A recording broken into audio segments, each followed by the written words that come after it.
Top quality और consistent performance के लिए सिर्फ सिल्वर पंप नाम याद रखना। સમાચાર સુરતથી મળી રહ્યા છે। તહેવારો પહેલા શહેર પોલીસ તંત્ર સતર્ક છે। ગુનાહિત ઇતિહાસ ધરાવતા આરોપીઓની ઓળખ પરેડ કરવામાં આવી। ડીસીપી ઝોન 3 દ્વારા 80થી વધુ લોકો સામે અટકાયતી પગલાં લેવામાં આવ્યા। શહેરમાં કાયદો વ્યવસ્થાની સ્થિતિ જાળવવા પોલીસનું કડક વલણ। શહેર પોલીસની આરોપીઓને કડક શબ્દોમાં ચીમકી। કાયદો હાથમાં લેશો તો પોલીસ કડક હાથે કાર્યવાહી કરશે। આરોપીએ ગુનાહિત પ્રવૃત્તિ છોડવી જ પડશે। શહેરમાં શાંતિ ડહોળવાનો પ્રયાસ કરનાર સામે કડક પગલાં લેવાશે। આગામી દિવસોમાં જન્માષ્ટમી, ગણેશ મહોત્સવ જેવા તહેવારો આવી રહ્યા છે, ત્યારે સુરત પોલીસ તંત્ર એલર્ટ પર છે। અગાઉ અલગ અલગ ગુનામાં ઝડપાયેલા 80 જેટલા આરોપીઓ સામે પોલીસે અટકાયતી પગલાં લીધા છે। તેમને ગુનાહિત પ્રવૃત્તિથી દૂર રહેવા સમજાવવામાં આવ્યા છે અને સાથે જ કડક શબ્દોમાં સમજાવાયું છે કે કાયદામાં રહેશો તો ફાયદામાં રહેશો।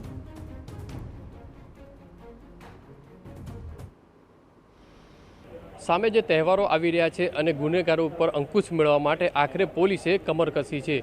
અલગ અલગ ઝોનની અંદર ડીસીપીઓ તરફથી જે અગાઉ ગુનાની અંદર જે પકડાયેલા અથવા તો સંકળાયેલા જે ઇસમો છે તેમની આજે ઓળખ પરેડ કરી અને તેમને સૂચના આપવા માટેની જે કામગીરી છે તે પોલીસ દ્વારા કરવામાં આવી રહી છે। ત્યારે આજે જે ડીસીપી ઝોન 3 પિનાકીન પરમાર છે તેમની અંતર્ગત જે પોલીસ સ્ટેશનો જે આવી રહ્યા છે તેમની અંદર જે અગાઉ ગુનાની અંદર સંકળાયેલા જે ઇસમો છે તેમની જે ઓળખ પરેડ કરવામાં આવી છે અને સૂચનાઓ છે તે આપવામાં આવી છે। તો આપણી સાથે ડીસીપી છે તેમની સાથે વાત કરીશું। સાહેબ, કઈ રીતની ઓળખ પરેડ કરવામાં આવી છે, કઈ રીતની મહત્વની સૂચનાઓ છે? આ ઇસમો જે છે ગંભીર ગુના છે, ગંભીર જે ઘટનાઓ છે તેની અંદર ક્યાંક ને ક્યાંક સંકળાયેલા હોય છે।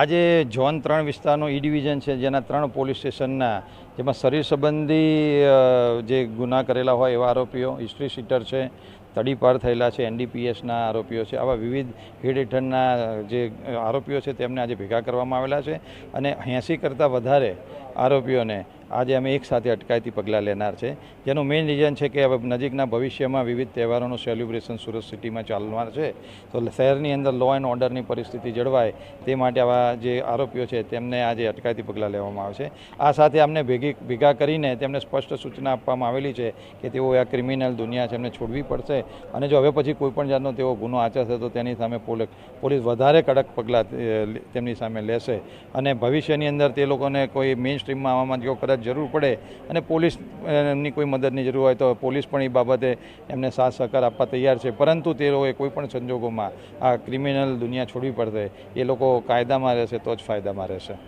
મહત્વની વસ્તુ સાહેબ એ છે કે સામે તહેવારો છે, ભીડભાડવાળા વિસ્તારો હોય છે, નાની નાની બાબતે મારામારી અત્યાર સુધીની ઘટના પહોંચતી હોય છે, તો તેને હવે કઈ રીતે કંટ્રોલ કરવા માટે સૂચન?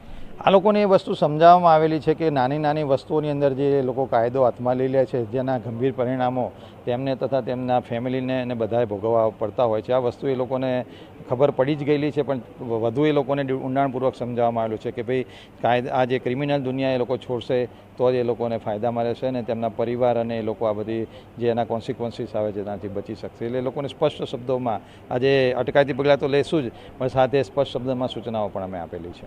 જે રીતે દ્રશ્યોની અંદર જોઈ શકાય છે કે 80થી વધુ જે ગુનેગારો છે તેમની આજે ઓળખ પરેડ કરવામાં આવી અને અટકાયતી પગલાં છે તે અલગ અલગ પોલીસ સ્ટેશનની અંદર લેવામાં આવી રહ્યા છે, કારણ કે સામે જે તહેવારો આવી રહ્યા છે તહેવારની અંદર કોઈ અનિચ્છનીય ઘટના ન બને અને ગુનાખોરી ન વધે તે માટે પોલીસનો આ પ્રયત્ન છે। કેમેરામેન સંજય ચંડલ સાથે બલદુ સુથાર, TV9 સુરત।